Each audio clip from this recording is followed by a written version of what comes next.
Hi, ladies. Welcome back to Bible study, where we are studying from the trash pile to the treasure chest, creating a godly legacy.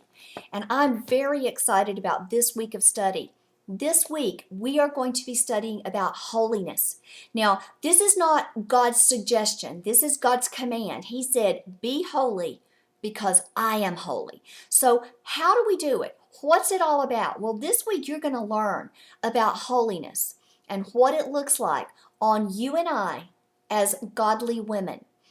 This week, you're going to study about a couple of different topics that always spur a ginormous amount of conversation in Bible study groups. You're going to study about modesty in dress, and this is so important, ladies, because really we have at least one and probably two generations of young women that do not know how to dress.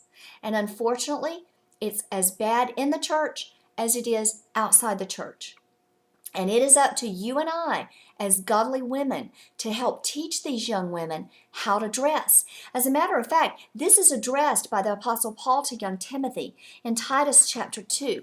This is the seminal passage on women mentoring women. And I'm going to read it to you from the Message because I love the way it's worded. It says, Guide older women into lives of reverence so they end up as neither gossips nor drunks, but models of goodness. By looking at them, the younger women will know how to love their husbands and children. Be virtuous and pure, there's holy. Keep a good house, be good wives. We don't want anyone looking down on God's message because of their behavior. Ladies, I don't want anyone looking down on God's message because of my behavior. Now, it's happened in the past, but as best I know how, with God's help, I don't want it to happen in the future. So you're going to study this week about modesty in dress and holy living, making holy living choices this week. I don't want you to be discouraged. However, this is hard stuff because this requires us to be peculiar. It requires us to be different. It requires us to not look like the crowd, but it can be done. And I want to share with you a really short story about something that I did locally in my own community to encourage holy living. And I don't share this because I want to pat myself on the back. That's not it at all. I want to share it with you to encourage you to look for ways that you can make a difference in this generation with regard to holy living. In early 2009, I was in the grocery store one day, standing in the checkout line, and there's a ton of magazines right there in the checkout line. Fashion magazines, soap opera magazines, gossip magazines, cooking magazines, all sorts of things. And I was looking at one particular high fashion magazine that had a picture of Mrs. Obama on it. And so it said on the front of the cover, the first lady the world's been waiting for. And I thought, I want to buy this and see what it is the world's been waiting for with regard to Mrs. Obama. So I bought the magazine. I don't buy this kind of magazine often, and it had been years, literally years, since I had bought one of these particular magazines. So I bought it, I took it home, and I was mortified at what I found because, ladies, these are really nothing more than legalized pornography. That's really all there are. There were pictures of women in nothing, nude women. There were pictures of women in all manner of poses that were very inappropriate.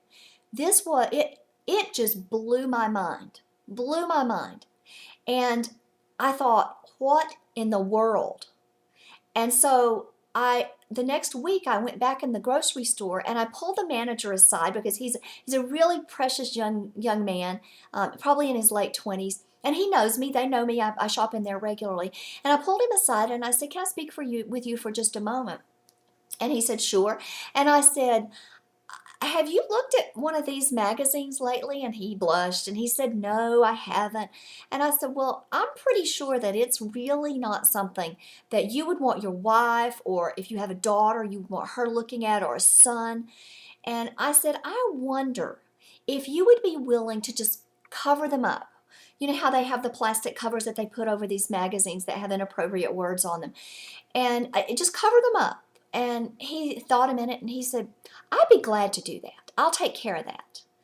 And so the next week when I went back into the grocery store, not only were those magazines covered up, but girls, he had moved them to the magazine aisle up high, and they were covered. Now, ladies, we can make a difference in this generation. Our husbands, our young teens, men and young women do not need to be looking at this trash standing in the grocery store checkout line. And so it's just a small thing that I did, just a small thing, but it made a difference, hopefully, in someone's life. And you can make a difference too. You absolutely can. So this week, as you do your homework, it's going to be some interesting stuff, because it's going to be things that probably you haven't thought about. It's going to be foreign to you, because the actions that we do that are unholy are so much a part of our culture, we don't even think about them being unholy. So this week, as you study, I want you to be sure and come back to the comment section and let's talk about this, because some of you may disagree with me and I want to dialogue with you about this. And I encourage you, as you're studying, think about, ask the Holy Spirit to show you one thing that you can do in this generation to make a difference, that you can do to stand out as living a holy life. Have a wonderful week, and I will see you in the comments section. Bye-bye.